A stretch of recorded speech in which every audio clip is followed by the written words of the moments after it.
Oh, okay, folks, and I've gone and added some more characters in here that you'll be able to see in a minute here. Um, as you can see, all right, I got these guys. All these have animations to them. These are just the T poses and whatever poses they came with. All kinds of neat looking guys here. Yeah, yeah, I like that guy. That's kind of cool. I might keep him as my kind of personal icon, like a narrator. Whole bunch of skins. This is what I was saying about the Paragon assets where they do skins.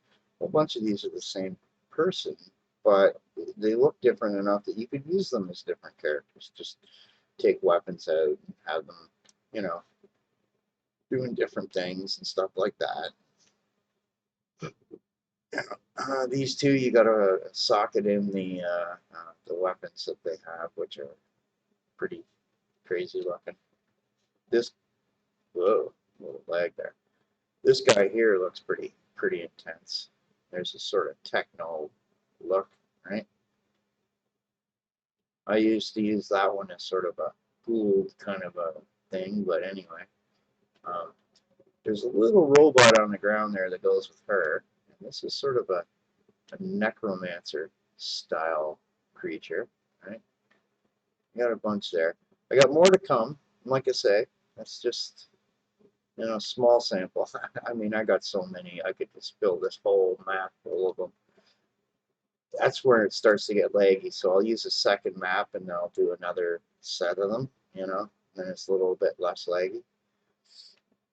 But there are limits, right? There is ways around that, but it costs money. That's all I got to say. There's a pack for about 120, $130 that you get that it creates LODs on the character meshes themselves as the NPCs move around based on the distance from you so that it loads less textures and therefore you can put massive numbers in. So like if I was to do a scene with a marching army, I could actually do that cheaply. Like all these things that, I give Epic credit where it's due. It's done a lot of neat stuff, but it's leaving a lot of us behind because the new features, you really need to up your hardware. I mean, I would need to go and get a new motherboard for more cores to do, a lot of the shader compiling and stuff in any meaningful time. I would have to uh, get a liquid cooled system with a 30 series graphic card because if you're doing stuff, you don't want to do. It's not like a video game where you can play it for half an hour, and then just stop and let things cool a bit, go back in the game, or play for 2 hours, kind of thing, right?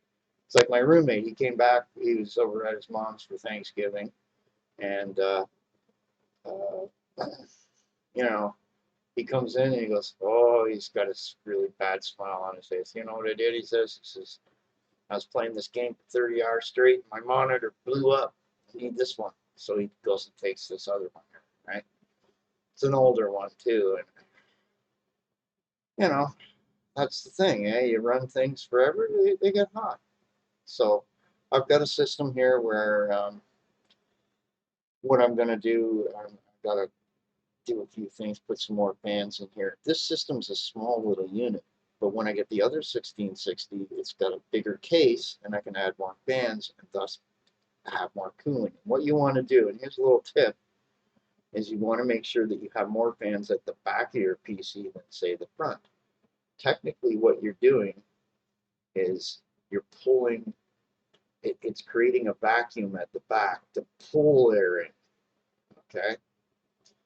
And you want to suck all that hot air up and out, right? Away from the motherboard, away from the graphics card, and it goes out, right?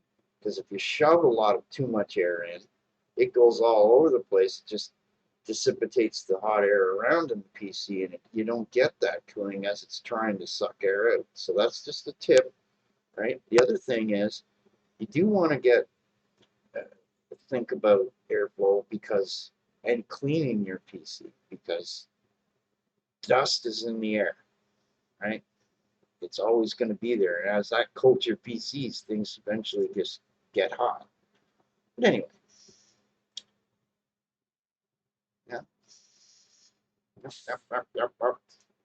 I was even thinking of putting some buildings and different things in this, but just to show you some other stuff I got too. I got over 100 different environments to muck around with and tweak and play with. And like I said, somebody came to me and said they have a texture artist that could, you know, go over and modify colors and the look of things a bit. And that's really what you want to do, because then you move to a situation where you're not asset flipping, which annoys people, right? Even though what I'm doing would never be wrong. I mean, you got it for free. You used it for something. If somebody enjoys it, on that. Like these Paragon assets are valued at $17 million. Well, okay, let's muck around with it. Make some animations, and stories, and all that jazz. But anyway, okay, take care, everybody.